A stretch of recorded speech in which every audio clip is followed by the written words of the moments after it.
So, welcome, Jim. Thank you. As I said, this is part of our Films I Love series as much as we're revisiting a classic. But again, I just said this, but when we were in conversation, you said that Sullivan's Travels was a film you admire and that you vividly recall from your time as an undergraduate at UCSB. Can you talk more about why the film had that impact on you and continues to be something you return to? Sure. So I came here in 1973, and I apologize for my voice. Although there's a character in the film who plays the driver that you should listen to. It'll sound like I'm mocking him, impersonating him. Anyway, I came here in 1973, and I had a teacher named Albert LaValle who taught American film. At that point, the department was an interdisciplinary department. Al taught English, and he taught about American film. And he showed Sullivan's Travels. Previous to this, I had been in college on the East Coast studying photojournalism. And I was a photographer. And this movie, it just touched such a nerve for me and sort of opened my eyes to the possibility that I could make films that would reveal social realities and also have a sense of humor. Because I think one of the best ways that you teach people about anything is with a sense of humor. And so that was sort of the general sense of it. And then I just fell in love with Preston Sturges' approach to directing. I mean, he was the first writer to get a job directing in 1941 because he said he'd direct his own script for $1. So, but then the business affairs people had to make the deal for $10 so it looked better to them. So, and he really understood his own work, and he had a command of the camera and of rhythm and timing. I mean, he shoots so much you'll see in master shots, very little coverage, you know, because that's where comic timing comes from. So I learned sort of his language of filmmaking, and I think eventually assimilated it into my own. So. Well, as you know, as much as this is a film that we're including in Films I Love, films that people are, guests like you are passionate about, this is also revisiting the classics. So how do you consider this a classic film comedy? Well, what I just said about the fact that he was the first writer to become a writer-director in Hollywood, I mean, that just opened up the doors for a lot of other writers to be able to direct. I mean, Capra did that, but he went the other way. He started as a director and then he became a writer. So there's that. I think that when you look at screwball comedies, which is a certain genre of American film that is certainly classic, he took that to another level. His dialogue not only was snappy and fast and great repartee, but it was understandable. It was as if people really spoke. It wasn't arch or dramatic at all. And I think that audiences then could really relate to those characters. Right, and as a because writer, it was too, like had who great you heard love on the bus. Great love of language and double entendres and playing with, Yeah. And also he had this ability to just have this just chaos going on in the frame, hilarious chaos, but you never missed a line of dialogue.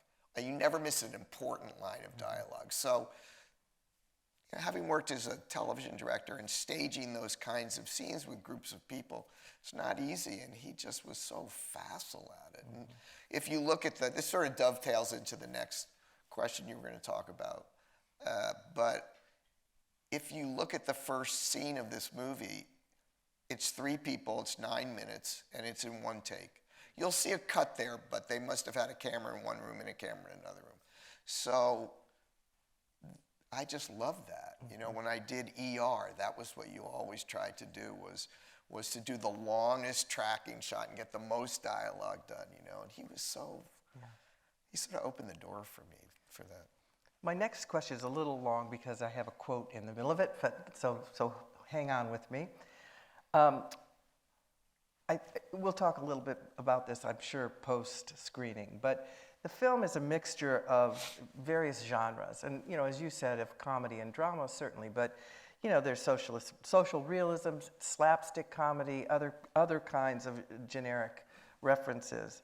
But at its core, it seems, and many critics agree with me, that Sullivan's Travels poses the question of whether or not comedy is relevant in a world of economic depression and war. In his memoirs, Sturges himself retrospectively took a dim view. He says, Sullivan's Travel, this is Sturges, he says, quote, started with a discussion about movie making, and during its unwinding, tried a little bit of every form that was discussed. It made for some horrible crimes of juxtaposition, as a result of which I took a few on the chin. One local reviewer wanted to know what the hell the tragic passages were doing in this comedy, and another wanted to know what the comic passages were doing in this drama. They were both right, of course. So could you say something of this generic mixing and your own interest in that? You mentioned a little bit at the start. Yeah, I think he's being a little tough on himself, to be honest. But that strikes a chord because as a director in television, you're either a dramatic director or you're a comic director.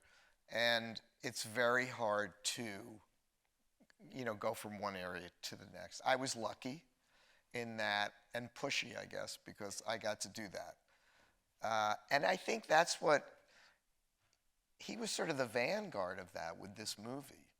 I didn't have trouble with the juxtapositions because I'm just in the story, and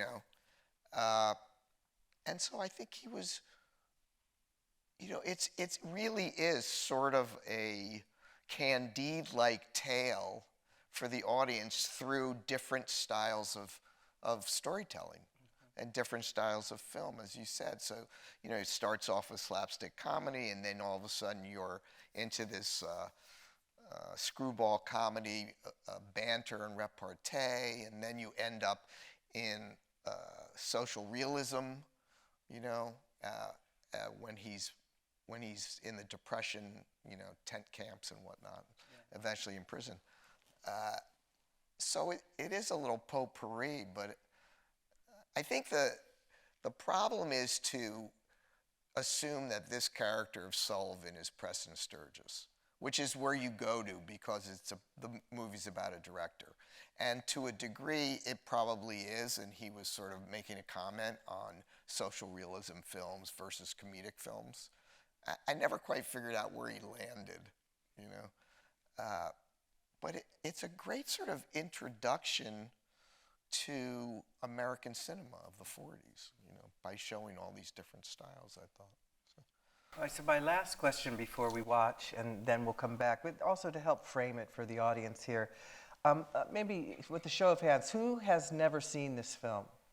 Could you raise your hand? Okay, that's a good number. Oh, good. So, given that there's a number of people here who've never seen it, what would you tell members of the audience who are experiencing the film for the first time? What should they look for? What they might watch for and think about? Yeah, I sort of just got into it, but I'll reiterate it a little bit.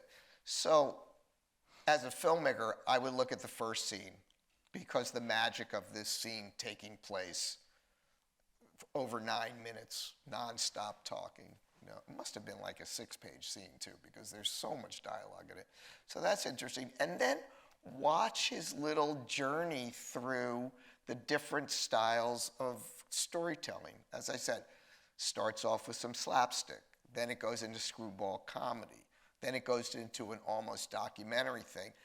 And the first 3 sections are wall-to-wall dialogue, which is what he was known for.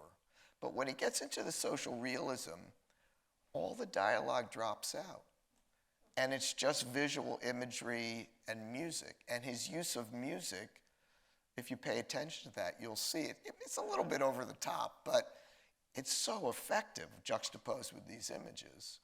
And it starts off with you see the 2 lead characters walking, through this Depression camp. And then eventually they disappear. And so it's really the audience's point of view of seeing this. The way he draws you into this reality. It was very different from what he had done previously in his first 3 films.